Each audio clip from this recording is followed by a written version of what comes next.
I have a basic JPEG here, open in Photoshop, and I want to be able to edit this file and do some other things, but I don't want to destroy my original building JPEG here. So I'm going to I'm on my layers panel here. I'm going to just press CTRL+J, which is a keyboard shortcut to duplicate the layer. And as you can see here in my layers panel, I have two layers. They look exactly the same, but the background layer is underneath. I'm going to actually turn off the visibility of that layer, and I'm going to target layer 1. What that means is I want to have layer 1 selected. So because it's highlighted, that's what I mean by targeted. All right, so I want to be able to make changes to this file, and I want to be able to I want to save this no longer as a JPEG, but as a Photoshop document. So I'm going to go to the File menu, and I'm going to go to Save As. The default is that it will give it the same name as the JPEG, and automatically, because I added the new layer, it's going to force it into a PSD or a Photoshop file. Now, I already have one because I've already done this, so on yours, you'll just hit Save. I'm going to get prompted to replace. I'm going to say yes. So that's the first thing that I'm going to have you do before we get into the Magic Wand tool. All right, so we're going to hit the W key on our keyboard. The W key is going to activate this tool group, Quick Selection and Magic Wand. We're going over Magic Wand, so that's the one that we're going to start with. All right, so this options bar here we're going to talk about. Your options bar is going to look different from mine, okay? What I'm going to suggest that you do is the first thing you're going to want to do is put your cursor right on the tool in the options bar, right click, and I want you to choose to reset the tool. That's the first thing that you're going to do. Now, you're probably not going to see these items. I want to show you how to get those to show up. And the reason why they're not showing is because you're on a laptop and it thinks that you don't have room to display all of the options. So you're going to go to the Edit menu and go to Preferences and then go to Workspace. And you're going to uncheck Enable Narrow Options Bar. So we're going to uncheck that. Then you're going to click OK. Now, for you, the only way it's going to take effect is if you close Photoshop and then reopen it. I've already done that, so I'm going to continue on with the video. If you need to do that, pause the video, exit Photoshop, and then you're going to have to go back and launch Photoshop and reopen the image. All right, so let's get going with the Magic Wand tool. So the way the Magic Wand works is it will grab wherever you sample, and wherever you sample is where is your cursor and where are you clicking when you take a sample. It's like taking an eyedropper. So if I grab a pixel from here, it will select anything that's close in color based on where I clicked, what my tolerance setting is, okay, and whether or not I have this contiguous checkbox on, okay. So I'm going to do a Control-D to deselect. Now I'm going to click some other areas.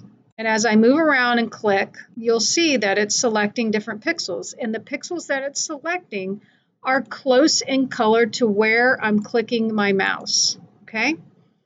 So as long as you understand that concept, that's what sampling means. Now let's talk about tolerance. I'm going to hit Control-D to deselect what's currently selected.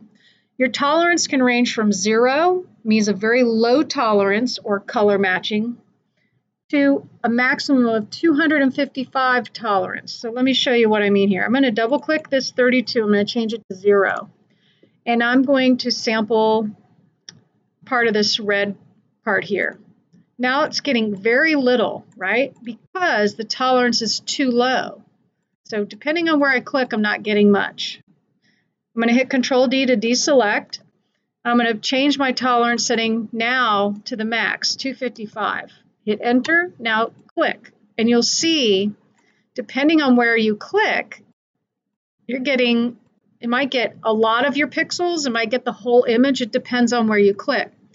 So the tolerance of 0 and 255 are not generally used very much. And that's why when you reset the tool, okay, I'm going to hit Control-D, reset the tool, Remember, you right-click it, reset tool goes back to 32 is a good number to start with, okay?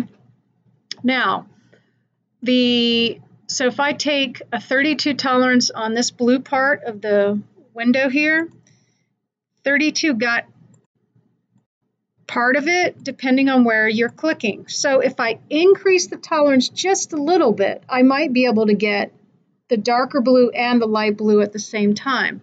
Okay, so I'm going to do a Control D. Now I'm going to show you this. You can put your cursor on the word tolerance and you can slide it instead of typing a number in. So I'm going to take it up to 40, 50, doesn't matter. Now I'm going to select a dark area. Still not giving me quite what I want here. So I'm going to Control D. Let's bump it up a little bit more, 60s. Still not giving me anything, right? So you'll learn a little bit about the tolerance settings. There we go. See, a 92 got dark pixels and light pixels. You can kind of see that here. Now, if you remember when you use the rectangular marquee, you could do shift click to select more than one area. It works just the same, okay? You have some icons here too that will tell you what's going on. You can do new selection, add to a selection, subtract from a selection, and this one intersect, which is not very common to use. So let's say I want to delete all these pixels that are inside the window. So I'm going to do a shift click. I've got a tolerance of 92, okay? I have contiguous on. Now, I would suggest leaving it on. I'm doing a shift click. And remember, when you hold your shift key, you'll get that little extra plus on the icon. Now, it might not get everything, but you can shift click if it leaves out any area that you try to get and you can't get. All right, now I'm actually going to press delete on my keyboard to delete those pixels, okay? Oops, I left one out. Did I miss that one? There we go. Okay, so that is what the magic wand tool will do. Now, I did have you save this file as a PSD file, and there's a keyboard shortcut on your notes called the F12 revert. I'm going to have you press that. F12 means go back to the last saved version of the document. In this case, bring back the whole building, and it still has the duplicate layer that we set up a minute ago. All right, so I want you to practice understanding the tolerance settings and what happens when you have this contiguous checkbox checked or unchecked. Okay, so a minute ago I had to shift click all the blue areas. Now I have contiguous unchecked. I'm going to click one window. Now look at what it grabbed. It grabbed inside the windows plus the sky. So I'm going to hit delete just to show you. Okay, didn't get this little area here for some reason. And it got the perimeter, which is kind of weird, around the edge of the building, but not the whole sky, okay? Most of the time, like I said, you're going to want the contiguous on. I'm going to press F12 to get all my pixels back. So it just kind of depends on what you're trying to do.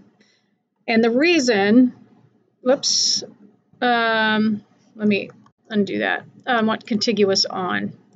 The reason that we do transparency in Photoshop is to allow us to create what's called a composite image, okay? So I'm just going to do a quick one here. I'm just shift clicking this area.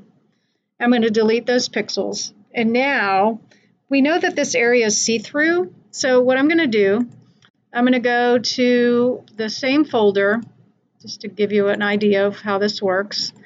And I'm going to put George Clooney not in a separate tab, okay? I'm going to drag him into the canvas of the building down here because I want him to come in inside here as its own layer. You can see right here. I'm going to click the check mark or hit enter to actually dump the picture in, okay?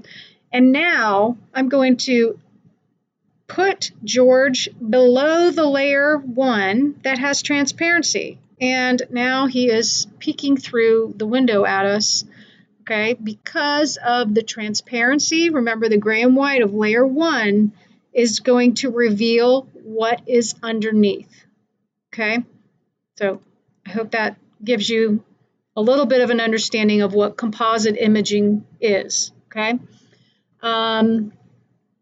if I want to reposition George Clooney, I can switch to my move tool, but I have to make sure I select that layer if that's what I want to control. I'm going to grab my move tool, which is quick key V, and now I can position him in the window however I decide he looks good, okay?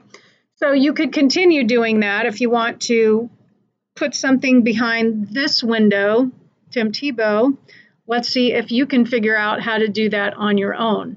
Okay, so that's just sort of a brief intro to the magic wand, and it is allowing you to select pixels based on what we call a sample. We'll get more into the different the other options with regard to the magic wand later on in class.